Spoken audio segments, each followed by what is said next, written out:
Mesdames et messieurs, bonjour chez vous. Il est 9h30 heure de Kinshasa et bienvenue à ces bulletins d'information sur la chaîne Mandiko TV. Le président de la République, Félix Tshisekedi, en sa qualité de leader naturel du bassin du Congo, a pris la parole en premier mercredi 9 août 2023 au sommet du traité sur la coopération amazonienne qui se tient à Belém au Brésil depuis hier. Présentant les atouts de la République démocratique du Congo, le chef de l'État a démontré que son pays revêt un rôle clé dans la lutte contre le changement climatique et représente l'un des poumons de la planète et l'un des pays solutions face aux enjeux climatiques. Les dégâts du drame de la nuit dernière au quartier Rigini à Lemba sont le résultat du désordre et des constructions anarchiques le long de l'avenue Bypass. C'est le constat fait par le vice-premier ministre et ministre de l'Intérieur qui s'est rendu sur les lieux.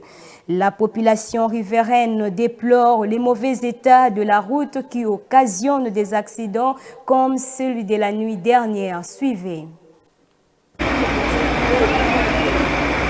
Les dégâts sont énormes à la suite de l'explosion d'un camion-citerne transportant du gazole qui s'est renversé la nuit dernière au quartier Rigini dans la commune d'Elemba. Les causes de cet accident seraient entre autres les mauvais états de la route qui poussent le conducteur aux manœuvres risquées. Notre route est vraiment délabrée. Le conducteur de ces camions-citernes a connu une panne de frein et en roulant, il a voulu dévier le nid de poules qui jonge la route.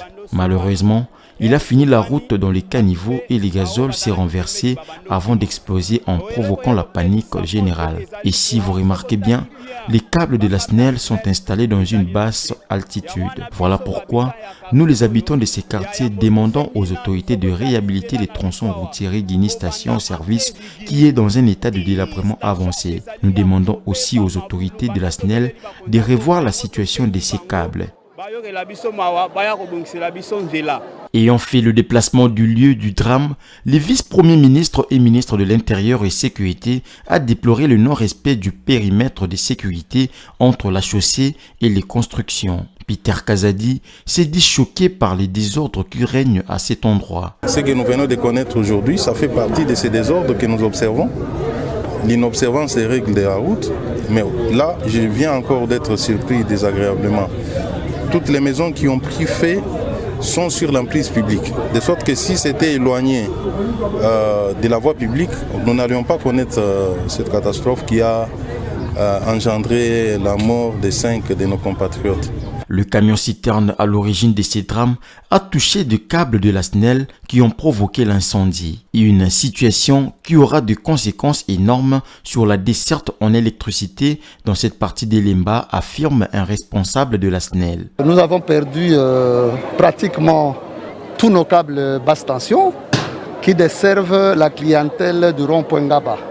Voyez-vous, c'est là en rapport avec l'accident que nous déplorons, qui s'est passé la nuit, autour de 3 h du matin. Et il a endommagé plusieurs de nos câbles, je me répète encore, et nos poteaux, support câble. Bon, la population sera privée d'électricité pendant quelques jours. Et il faut le dire comme ça, parce que le temps d'investiguer et de tout mettre en œuvre, évaluer l'ampleur des dégâts et puis faire un état des lieux. Les constructions anarchiques et les câbles non sécurisés de la SNEL causent plusieurs dégâts à Kinshasa. En février 2022, au moins 25 personnes avaient trouvé la mort à Matadi-Kibala, au sud-ouest de Kinshasa, électrocutées par un câble haute tension de la SNEL. Et pour finir, dans un communiqué rendu public daté du mardi 8 août, le ministre de l'Enseignement primaire, secondaire et technique, Tony Mwaba Kazadi, a annoncé que la publication des résultats de l'examen d'état session 2023 interviendra à partir du vendredi 18 août et sera précédée d'une séance de délibération prévue le mercredi 16 août. Suivez ce reportage. Le résultat aux épreuves d'Exétape session 2023, tant entendu par le finaliste et leur famille, sont prévus pour ce 18 août 2023 sur toute l'étendue de la République démocratique du Congo. Après la séance de délibération prévue pour le mercredi 16 août 2023, comme l'a annoncé le ministre de l'enseignement primaire, secondaire et technique dans un communiqué rendu public le mardi 8 août.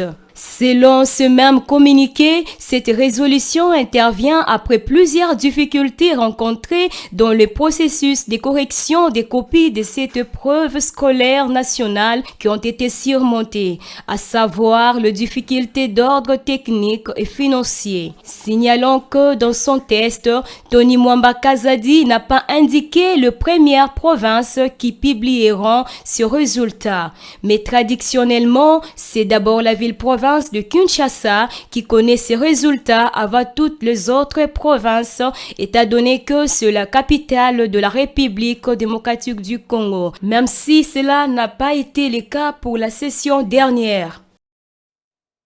C'est ici que prend fin ces bulletins de formation de 9h30 et bonne suite des programmes sur la chaîne Mandiko TV.